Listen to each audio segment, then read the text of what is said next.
Hi, I'm Jackie from Multnomah County Library School Corps with Novelties 2022. And in this video, I'm going to be talking about stories about family drama. If you'd like to find the books and websites I mention in this video, the links are included in the description below. Worst Case Colin by Rebecca Caprara, grades 5 through 7. Colin is an expert on how to survive disasters. If you need to know what to do if you're caught in an avalanche, or an earthquake, or a riptide, he's your guy. He's got a whole notebook full of survival tips. He got started on it after his mom died in a car accident. It was so sudden, and he didn't know how to cope, so now he wants to be prepared for everything. Colin's dad is really struggling too. He's a professor and a math genius, working to find the answers to math problems that have never been solved. His dad has never been good at details, though. Once, when Colin was little and his mom went away for a few days, his dad fed him candy bars and never made him take a bath. But now that Colin's mom has been gone for 2 years, their house is a disaster. His dad can't throw anything away. He picks up junk at yard sales and off the street and brings it home. The kitchen sink is full of mail. There's a set of old tires in the shower, and bugs, or maybe rats, are feasting on leftover food containers all around the house. Colin can't find the can opener when he needs to fix himself a meal, and he has to spend a long time making a path to the washer and dryer so he can do laundry. Colin knows what to do in almost any kind of disaster, but not this one. How can he help his dad? Some discussion topics for this book. The swim team. Why is Colin on the swim team? What does swimming do for him? Sharing secrets. Colin is afraid to tell his friends about his dad's situation, but they seem to know something's not right. What do you think friends or their families should do in a situation like this? And dealing with bullies. Colin and other characters have different approaches to dealing with a bully named Tyson. Whose approach do you think worked the best, and why? I've also included some related websites. There is a reader's group guide from the publisher, and there is a video introduction to the book. That's the one called A Message from Rebecca Caprara. And I also included a video about what is hoarding disorder, so you can find out more about what is going on with Colin's dad. Almost Flying by Jake Maya Arlo, grades 5 through 8. Dahlia is obsessed with roller coasters. Her favorite thing to do is watch those YouTube videos that make you feel like you're actually riding on a roller coaster. But here's the thing. Dahlia has never actually ridden on a roller coaster before. She lives with her single dad, and he's so busy with work that she doesn't even bother to ask him whether there's time to take her to an amusement park. Then Dahlia finds out that her dad has been keeping a big secret from her. He's been dating a woman for 6 months, and now they want to get married. Even worse, this woman has a daughter named Alexa who's in college. Dahlia's dad and his girlfriend want the two girls to spend time hanging out together over the summer. Dahlia is not so sure about it, and Alexa is definitely not happy.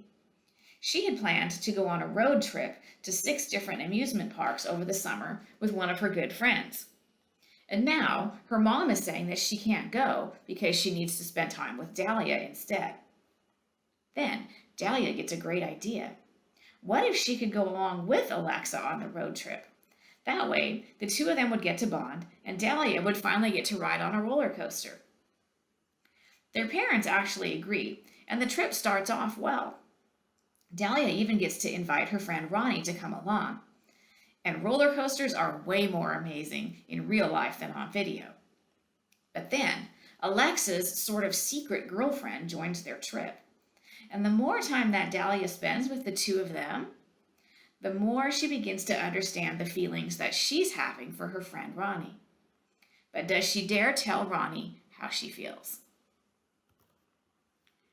Bad Sister by Cherise Miracle Harper, grades 4 through 7. Before Cherise Miracle Harper was an author, She was a kid who liked to draw, play with her cat, and eat banana splits. She was good at lots of things, but she sometimes struggled with getting along with other people. It seemed like there were rules about friendships that no one had taught her. Charisse especially had a hard time being a good big sister. She liked being older and being in charge, and that meant that sometimes she was a bad sister. Like the time that she tricked her brother Daniel into eating cat food, or the time that she ate the leftover pie and blamed it on him. Worst of all were the times when Daniel got hurt, like the time she rolled him down the hill in an inner tube, or when she knocked out his tooth while playing hockey. In this book, you'll see how Charisse finally learned how to be a good big sister. Honestly, Elliot by Gillian McDunn, grades 4 through 6. Elliot's been having a hard time ever since his best friend moved away and he started middle school. His parents are divorced and things are quite different at each of their houses. At his mom's house, he feels at home. It's cozy and a little messy. There are plants everywhere, and he has his guinea pigs, Denver and Omelette. But when he goes to his dad and stepmom's house, there are a lot of rules. Everything is super neat and organized, and they decorated his bedroom with sailboats, something he doesn't even like. Elliot loves cooking, but at his dad's house, he's discouraged from even using the kitchen. Elliot's dad and stepmom are expecting a new baby. Sometimes Elliot wonders if that's because his dad doesn't seem to like him very much. His dad's always giving him advice and making him feel like he's not good at things. He doesn't encourage Elliot in the things where he excels, like cooking. Elliot has ADHD, which means he has trouble focusing and staying organized with school and chores. In fact, his lack of organization almost made him fail the first semester of 6th grade. Sometimes he makes mistakes, like the very expensive mistake where he broke a window at his dad's house. Now his dad wants him to skip the expensive cooking class he's been saving up for to pay for a new window. When Elliot's assigned to work on a project with Maribel Martinez, one of the smartest girls at school, he worries that his disorganization will let her down. But the two of them come up with a great project idea. Maribel has celiac disease, which means she can't eat anything with gluten in it. So they create a gluten-free pie recipe, and they bake pies to sell at a community fair. They'll each get to keep half the profits. Maybe Elliot can make enough money to go to the cooking class after all. New from Here by Kelly Yang, grades 4 through 7. It's January 2020 when Knox gets the bad news. He's living with his Chinese mom and white dad in Hong Kong, where his parents are working. But now, the COVID virus is starting to spread in mainland China, and his parents are worried about it arriving in Hong Kong. So they decide that Knox, his brother, sister, and mom will travel to the U.S. They're all U.S. citizens, and they already have a house where they can stay in San Francisco. But Knox is dreading the move. The worst part is that his dad and their dog will have to stay behind in Hong Kong. Knox feels like his dad is the only one who understands him. Knox is famous for saying or doing things without thinking first. The rest of his family seem to get really impatient with him when he does that. But his dad always knows what to say to make Knox feel better. Knox thinks that the worst thing about going to the U.S. is going to be having to share a room with Bowen, his older brother. But it turns out there are plenty of other problems too. His mom loses her job, and money's tight. Racism against Asian people is rampant. Knox and his siblings are accused of spreading the virus even after they've been in the U.S. for weeks. They're also worried about their mom and dad having to live apart, so they hatch a plan to raise money to buy their dad a plane ticket. It involves having a garage sale, where they accidentally sell their mom's ruby earrings for 25 cents, and delivering food for a friend's restaurant, well dressed in dinosaur suits because masks are in short supply. Will they be able to reunite their family? The Shape of Thunder by Jasmine Warga, grades 5 through 8. Cora and Quinn used to be best friends. They're next-door neighbors, have known each other since they were 2, and celebrated their birthdays together every year. But now both of their families are dealing with tragedy. Cora's family is mourning her sister, who died in a school shooting. Quinn's family is also suffering after her brother did something terrible. The families are dealing with their trauma in very different ways.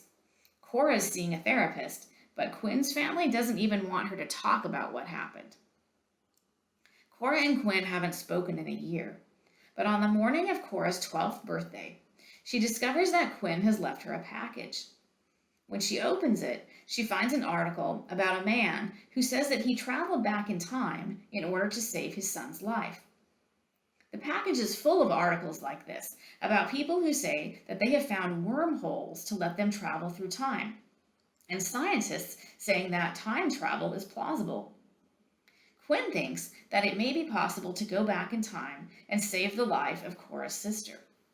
Could they really do it? Down below the video, you'll find a link to the full list of titles from this year's Novelties videos, a link where you can watch our other School Corps presentations, and a link to book discussion tips from Multnomah County Library. Finally, you can also find out more about School Corps by following the link below. Thanks for watching.